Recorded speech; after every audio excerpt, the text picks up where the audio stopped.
Ồ, ta kia nó sinh ra vô cơ, cái xe cơ nữa.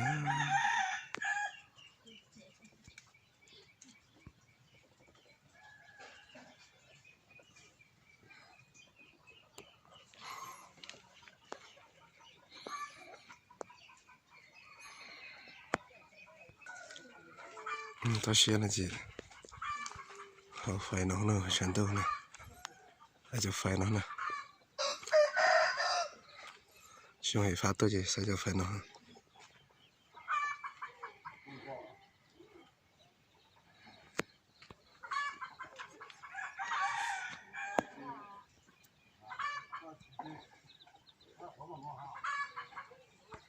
Bắt đầu tay tao cái nữa và siêu chuyên nó nè.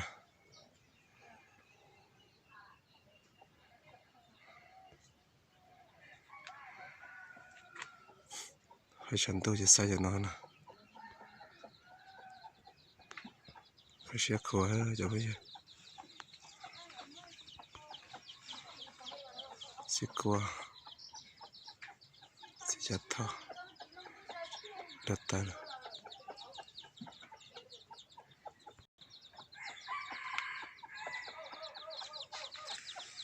Xe khổ nữa, bỏ thế trên.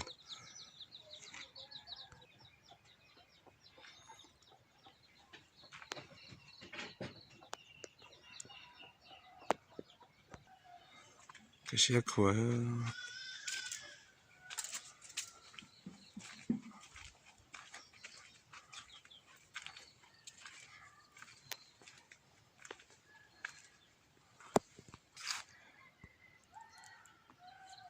cho nó đồ đồ mày đủ đồ hơi sáng nè đồ sự sáng mày đủ nông lia thế kia nó ở bảo hoa bảo chỉ trăng nè bảo sao chẳng hay mê cho nó cho nó bây giờ thế nè đồ mày đủ nè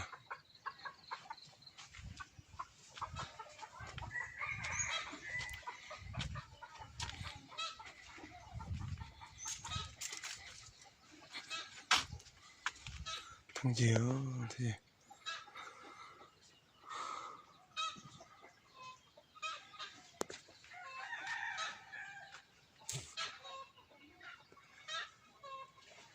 không mày đủ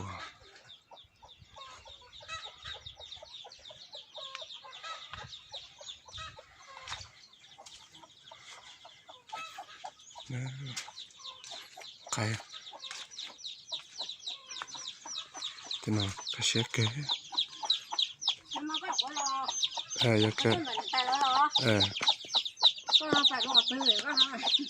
cô là cũng bóng búa là viên nào đó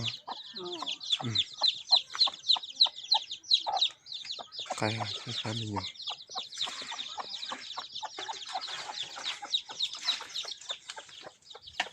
nó để chỉ muốn nằm cọp thì để nó thế nào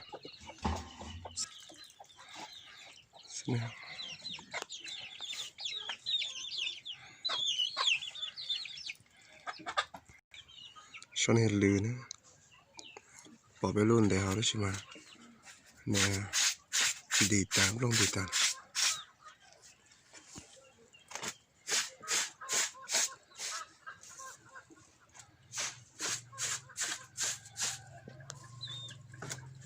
rau có rau cả mà đi luôn này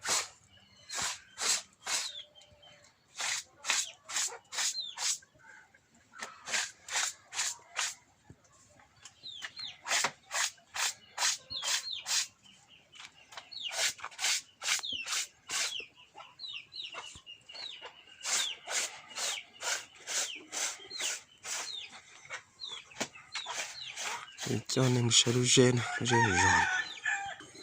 thế bà tài nó bà sẽ cho nó nè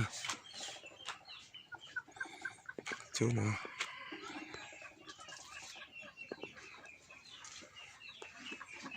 mày lo cho nó nè bà sẽ cho nó sẽ nó bà chọn nè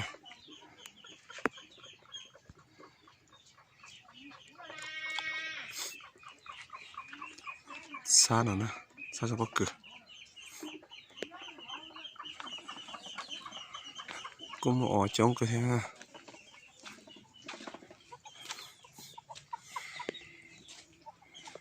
cứ giờ cái ở trong cái giờ cái một thay cho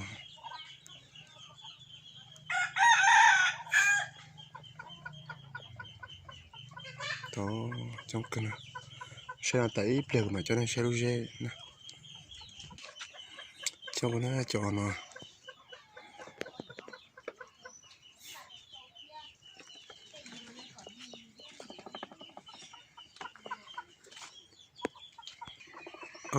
bỏ đi nào mà cái xe này bây giờ giờ lúc này bắt đầu như ta xe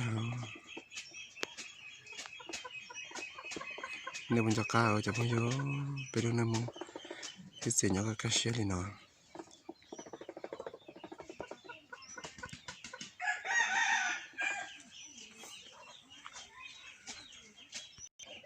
thành tao cái nó chỉ ít bài nói ha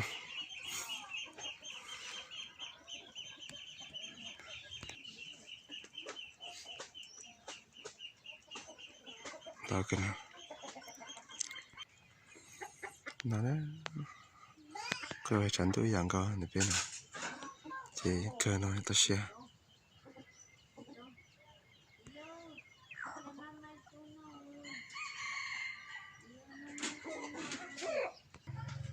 lu dê là nó lu dê nè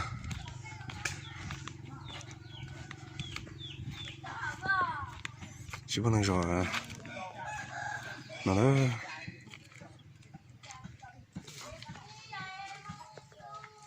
dê nè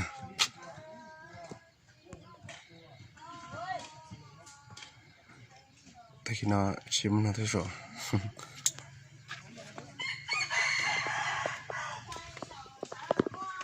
mà nó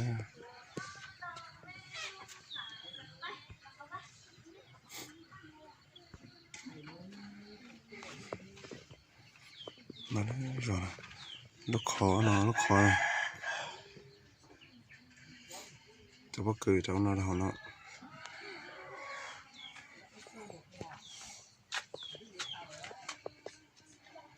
không là nó